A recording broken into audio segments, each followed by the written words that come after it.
So yeah. Another thing I want to talk about is this guy, which you can't see. It's off camera. I know. But I want to talk about this because I've been living with it now for about 6 months. It's a box. It's a box of batteries, basically.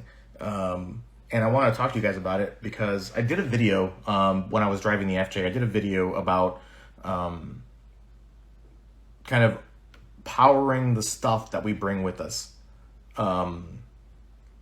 And there's a lot of solutions out there. It's a really complicated conversation. It's not a one size fits all.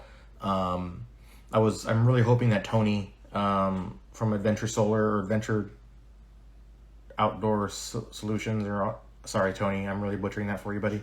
But he does solar, and I'm really hoping that he would go because that guy knows his shit like nobody else that I know. So it's really cool. But there's so many options and so many ways you can go about it. Like, you know, you see guys that are doing dual battery systems. You see guys that are doing their main battery and then they're doing a house battery system inside the vehicle.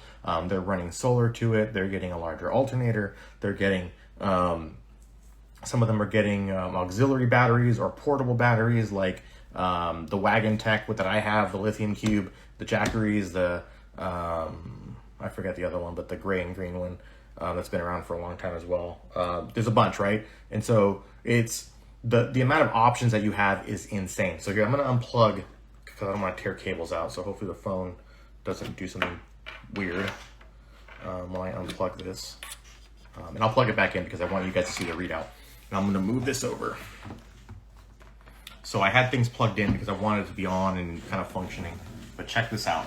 So this is the Wagan Tech Lithium Cube 1200. And I'm going to prop it up just like this so you guys can kind of see the screen and the face. So this is what I'm using. And I'll go through a quick, like, what's on the face of this thing. I'll move it over, see if you guys can see everything here. So these two up here are the inputs, right? You've got a regular DC input here. This handles the brick, right, that goes to your wall for charging at home. This is your solar input right here, right? You've got your two plugs here. The nice thing about this DC is that it goes to the outlet, but it also goes into the vehicle, and I'm going to talk about that a little bit more because that's how I use it. And then you've got your output. This is your DC out, right? So you've got two DC outs down here below, and then you've got the DC cigarette style adapter, right? So yeah, exactly. So Snoopy says those things are game changers. 100% they are.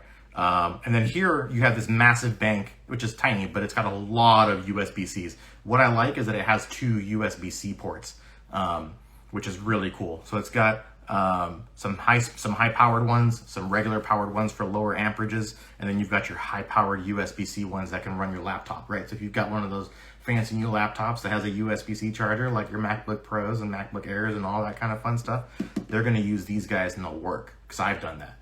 There's a picture floating around on my page of us watching F1 at Overland Expo, and I was running the laptop off of this and charging a bunch of other shit while I was doing that. So this thing is killer. And then you've got your AC ports here, right? So it's got 3 of them, which is really cool. A lot of them don't have that many. So what sold me on this mostly was the fact that it's got dual charging, which is huge. It accepts 2 inputs at the same time. So that really can cut down some of the work. So it'll take like a solar or a DC input and then a USB-C input. So this input right here, this USB-C one, it says in and out. So this it'll either deliver power or receive. So what I've done is I'll take the laptop charger that I have for my MacBook Air and I'll plug that in to the AC outlet in the vehicle. And I'll have the vehicle's inverter kicking juice to this guy. And then I'll plug the solar panel kicking juice to this guy. If I really need to get like an infusion of juice right away, that's like game changer. And then the other piece is that's pass-through charging. So I can still keep running my other stuff while I have juice coming in, which is really cool because I'm running a Dometic 55 CFX3. I don't know, there's a lot of letters there, but yeah, the Dometic 55 CFX. And that's the one that has the ice maker built into it.